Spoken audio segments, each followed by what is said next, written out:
Okay, chat. Day one of being a Buddhist. I'm en route to the temple now. It's my first time ever going to a temple. I'm tearing up. Though it's so cold outside, so don't pay attention to that. But I've been like reading a lot of books on Buddhism, but I feel like none of them are like hitting the way I want them to hit. I've read one, and it was giving more like the history of Buddhism. Like I was a history major in school, and we learned about Buddhism. I think I was like in high school doing like this college class. We learned about Buddhism, and I was like, wait, this feels like a bit of me. It feels like my cup of tea, and then I just never really learned about it again. Sorry, that's what I'm trying to do now.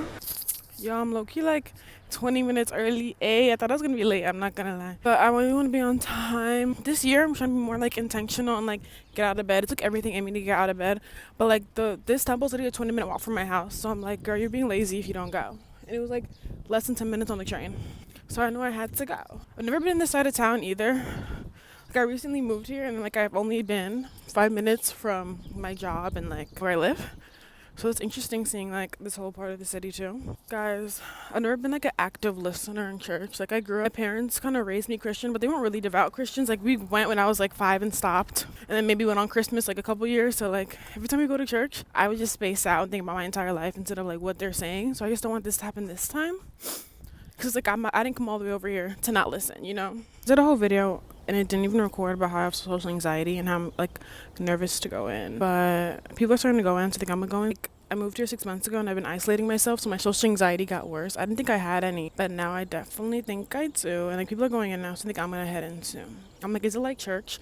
Where like you just go in and sit down and like, you know, but I don't relate it to church, but my only dome of like relatability to some extent is church because I've only been to church, you know.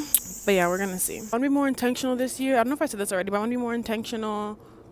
Like I want to dive more into my interests because when people ask me like, oh, what religion are you, I'm like, oh, like I'm agnostic, and like that's a good enough answer, but I want my answer to be better. I've always been drawn to Buddhism, and no one even knows that I'm here right now. Like I didn't even tell my sister who I live with. I didn't even tell her. I just like left. I was like, no, I'm doing it because I really feel like if you do the things you set out to do, then your brain is gonna rewire yourself to always want to do it. And I want to see it as a blessing that I can even come here and even have the free time to like dive more into my interests. And yeah. So I think I'm about to head in soon. I'm like really nervous for. I'm actually not that nervous. Like my brain is nervous, but my body doesn't feel nervous. You know what I mean?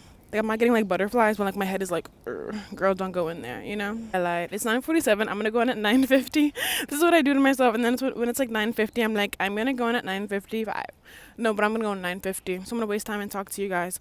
I really hope this video finds the right audience. Like any Buddhists in the chat, any Buddhists in the chat, give me some advice. I don't know, because if you look up like how to be a Buddhist, it's just like follow the practices, which is like I guess most religions, except for like Judaism, that's like a closed practice. But like being a Christian, all you do is like go to church, right? And like read the Bible and like get baptized.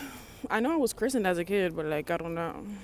And y'all, online it said that like it's gonna be like a conversation about the four, I think it said Dharma and like the Four Noble Truths or something like that. But I'm like, ooh, I hope it's not just 5 of us and then I have to like interact with people, but like I want to interact with people, you know? It's like a catch-22.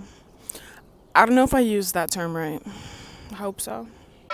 Okay, y'all, completely forgot to mention this in the next videos, but I didn't want to record inside. It felt kind of like disrespectful and just like not right. But when I walked in, it was like a little area where you take off your shoes, you can like give donations, and then you walk in. There was like the teacher was sitting in the middle, and there was like some mats around to like sit down, and then some chairs. And it started off with like a quick little like meditation to get your mind right so you can really focus on what everyone's saying. But I just wanted to preface it with that in case anyone was wondering what it's like going to like a Buddhist temple for this type of thing. But yeah, walk in, take your shoes off, maybe do a donation, and you sit down, everyone's around. And it was way more intimate than like most church settings I've been to. Way less formal as well. There was no way of dressing, I would say, which I really liked as well. So yeah. Okay guys, it's been like a few hours later for sure. But damn, what the heck? I didn't say what it was called before, but it's called the Sunday Sangha. Sangha, I want to say. And for this one, they're teaching the four noble like thoughts and truths. It was a lot about like suffering. And honestly, I would recommend going to like your local temple if they have something like this. Like I read on the website, it was like, oh, like for beginners as well as like people who are seasoned in the practice. And honestly, I would say it really helped because one of the big reasons why I've been like, I want to start this journey and decided to start this journey was because I've been going through it horribly for the past 2 weeks, like just depressed for the past 2 weeks. So I was like, you know, let me lock in. I feel like a lot of the times when I've started like my spiritual journey or just like trying to be more mindful is always when you're going through something. And these past 2 weeks have been like the worst 2 weeks of my life. So that's one of also like a major reason why I decided, like I'm gonna go and like do my big one. I'm gonna go do this. Yeah, no, it really helped. And like for this one, there were a lot of like the focus for this was joy, compassion, empathy. See, girl, I'm already forgetting. Honestly, next time I go, I want to like bring like a notebook so I can kind of write it down or like take pictures of like the little booklet they have so like I can actually like remember and retain the information. But it was really helpful. It was a lot about like suffering, the path through suffering, just like how suffering is inevitable, which I did know about Buddhism before, but it was interesting to get like, I guess, hear it like spoken to me and then hear different like conversations about it and like the teacher talking about it. So yeah, I definitely recommend going. Like one of the main things was talking about how like suffering is inevitable and the idea of finding true joy, and it's not in monetary things, it's not in the physical world, and that's why happiness can be so fleeting. And it was like there's two types of happiness, one that is actually rooted in like you just genuinely being happy without any like worldly things or without external factors, just being internally happy, and that being the true happiness. Because honestly, I fully agree with everything they were saying, but it was just good to like I said, hear it being said again, because as humans, I feel like we learn the same lessons over and over and over again. And like I know for myself at least, I'll go to a class and then I'll forget my next week what the teacher said. So I definitely want to keep on going weekly and just like hearing it being said, I was like, okay, yeah, like I needed this. Because even when I was like sad these past 2 weeks, I would do little things like, oh, I'll go get ice cream, or like I passed this big exam that I had to pass for like my job, and I was happy for 10 seconds and then I was literally sad again. So it's like you have to find joy and happiness and be compassionate and empathetic and all those things, and you're not going to find those things within the world, within external factors. Like buying a new car will give you what, a few months of happiness, and then you're gonna have to go repair that car and now you're sad again, now you're suffering again. And it was just interesting to hear it broken down. She was talking about how like there's different types of suffering, one being like just the overall suffering everyone gets from either like growing old, pain, sickness, medicine, the other one being suffering from external factors. And then I want to say the third one was like the suffering from the delusions of the mind, because honestly we suffer so much more in our head than we do in reality. Like you're complaining about so many little things, but in general, it's like you're fine, you're breathing, you have food, you have shelter, you have so many different things. And even if you don't have those things, I feel like obviously it's harder, but you can always find something to be grateful for and know that there is someone out there that definitely has it harder than you. Like there's always going to be someone who's less fortunate and has all these things. And I'm not saying to find peace knowing that someone is suffering more than you, but I think you can find a sense of gratefulness knowing that not it could be worse, but just appreciating things and being in the moment, being in your body. And during this like practice, we were like meditating together, and I thought it was gonna be a little too intimate because I also don't like intimacy in that way. I do like intimacy, but that's a whole nother topic of. But yeah, I just thought it was really interesting and I definitely want to go back. Also, this is a little side note that kind of made everything not weird for me, but just like weird for me at first. I'm not the biggest fan of any organized religion because I think there's so much bad that can come out of it. So much good as well, but just so much bad overall.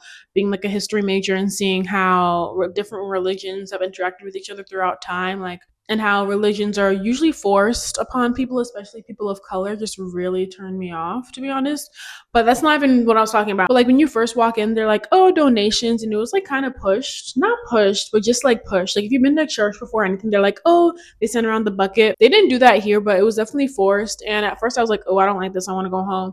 But honestly, I understand why. Because like, especially if they're a non-profit organization, it's like, where are they going to get their money from? You know what I mean? And one thing I do like that I didn't see, I feel like a lot of times in like Christian or just Abrahamic religions, you'll see like the priest or the pastor literally having like a Lambo. Have y'all seen those like mega churches? In my opinion, no priest, no pastor should ever have 5 houses and a Lambo and a private jet. You do not need that. Like, especially if there's other Christians that are starving, why do you have a Lambo? Like, that'll never make sense to me. I just hate the greed that I feel like is very much intertwined with religion.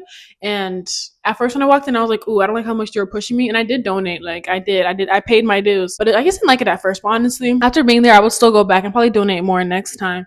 So yeah, that was just like my little side note that I wanted to add on here. In case you're going to a temple, they will probably ask you to donate, which is normal for most nonprofits, but like, I don't know. That kind of sent me off at first. Okay, y'all. I had to switch to my laptop because my phone ran out of storage. So I'm thinking maybe for the next episode I might go to another temple that I found near me, but they practice the Shambhala.